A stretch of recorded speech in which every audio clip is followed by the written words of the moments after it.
Sondazhet gjenetike mbi popujt që banojnë sot kontinentin evropian të mbështetur në krahasimin e ADN-s, kromozomin Y të trashëgueshëm, i kanë dhënë oksigjen debateve të vjetra mbi autoktoninë në nivel shkencor, amator dhe vulgar, me fush betejë faqet e internetit, guida turistike, ngritet e monumenteve, shkullet e flamurve deri tek bllokimet doganore.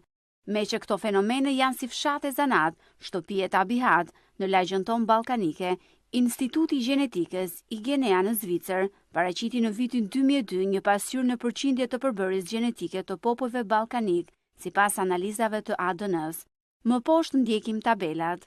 Populli shqiptar është 30% ilir, 20% slav, 18% thrak, 16% fenikas, 14% grek dhe 2% viking. Nga një vështrim i përgjithshëm shihet se të gjithë popujt që banojnë sot Ballkanin ndërthuren mes tyre jo vetëm nga gjuhët që flasin, por edhe nga gjaku që trashëgojnë, e përrjedhoj edhe nga karakteri. Asnjë popull ballkanik nuk ka trashëgimi të pastër për një populli të lashtë, por janë të gjithë të përzier, trashëgimtar të 5-6 popujve historik. Nga rezultatet e këtyre sondazheve gjenetike, duke i marrë të mirëqenia dhe shkencërisht reale, vihet në dukje se dhe historianët, gjuhëtarët, arkeologët, antropologët europian dhe ballkanik kaluan provën e vërtetësisë së hulumtimeve të tyre. Këtë provë e kaluan edhe dietarët, historianët, gjeografët dhe shkrimtarët e lashtësisë, që shërbyen me mijëra vjet si burime të dorës së parë. Nga të dhënat e gjenetikës moderne rrëzohen përfundimisht veprat pseudoshkencore që frymëzuan platforma shoviniste të tipit Megali Idea dhe Naçertanje në dëm të popujve fqinj dhe veçanërisht atij shqiptar.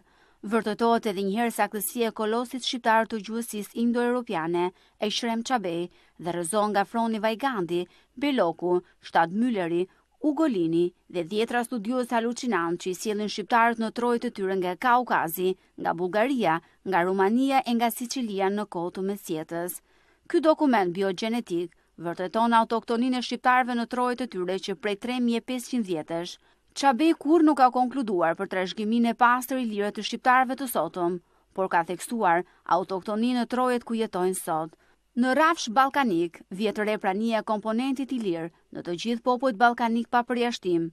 Vërtetohen kështu tezat e një sër historianësh dhe filologësh të shkollës gjermane, që nga Johann Thunmann, Franz Bopi, Karl Paci, Norbert Jokli. Pretendimin më galloman për epirin grek masasonet e lagjes Fanari, priftëritë e zi, andartet e politikës genociste e mbështetën mbi vijën ndarëse të Teodosit, vijën që ndante perandorinë romake të perëndimit me perandorinë romake të lindjes. Perandorinë romake të lindjes, grekët e quajtën perandori greko-bizantine, është një term i shekullit të 19.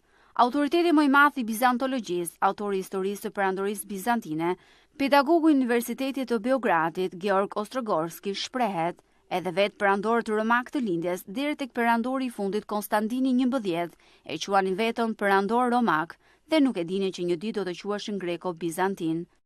Gjithë këto kështjella në ajër i rrëzon Instituti Gjenetikës IGNEA, që vërtet i nxjerr grekët 35% grek, dhe kjo ka arsyet e veta të transferimit të popullsisë greke nga perandoria turke në Greqi dhe zbrazjen e Greqisë nga populli autokton shqiptar në fillim të shekullit të 20.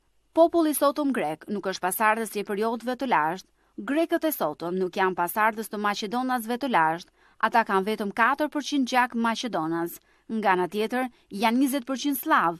Me këto rrezohen të gjitha pretendimet e tyre për territore që nuk i kanë pasur kurrë.